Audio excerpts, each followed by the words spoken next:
out to help parents really spend time with their families instead of turning the TV on and getting out of the way.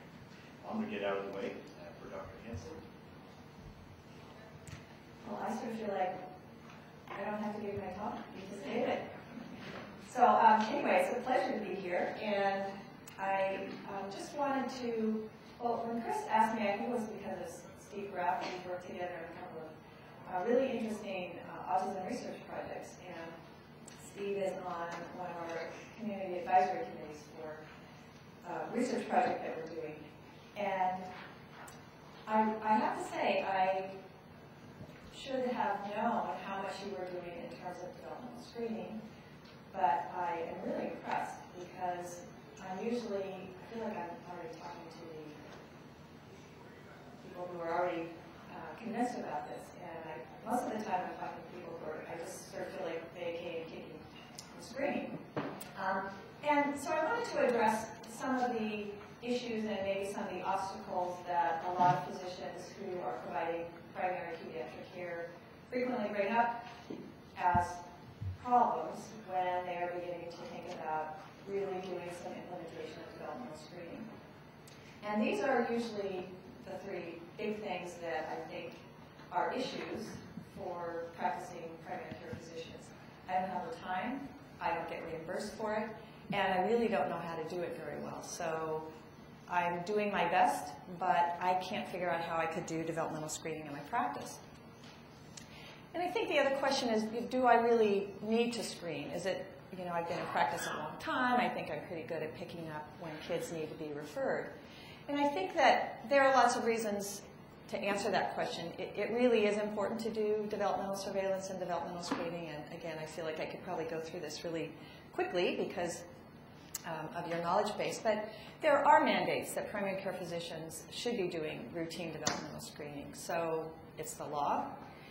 It's also in terms of best practice. It's very clear that we are not detecting the number of children that we should be in terms of pediatric practices, family practice, primary care who are seeing children. Because our detection rates right now of children, particularly in the younger ages, is much less than the prevalence that we know of developmental disabilities. So we're not doing a particularly good job at the current. And I think that and I think there are a lot of reasons for this. No matter what study you looked at, and this has been happening since I was doing my training in developmental behavioral pediatrics, it feels like the same studies keep coming out. They just get updated a little bit.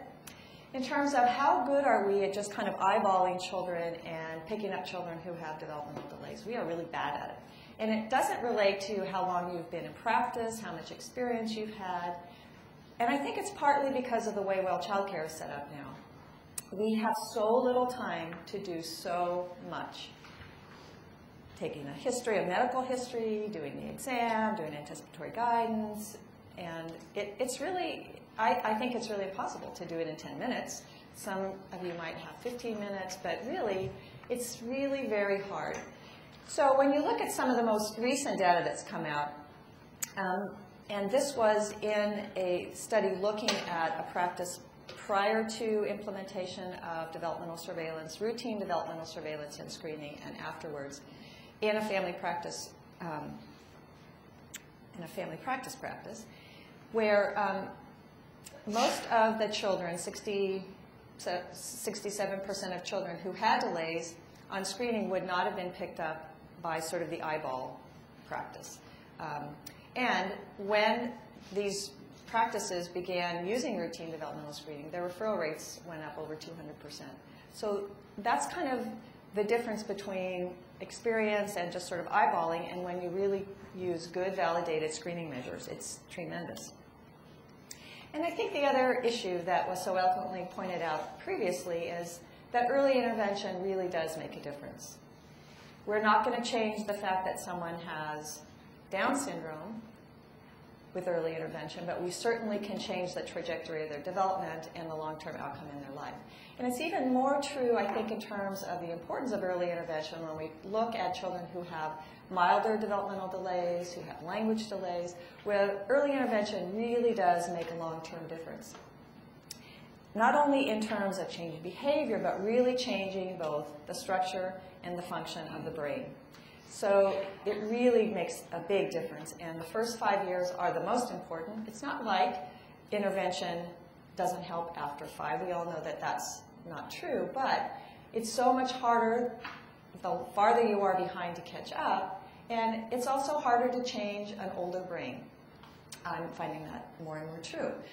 But, and I think, the other argument, and I think sometimes we have to get to these kinds of arguments when we really think about implementing change, is economically it makes tremendous amount of sense. So for every dollar that's invested in early intervention, you end up saving about $13 in the long run.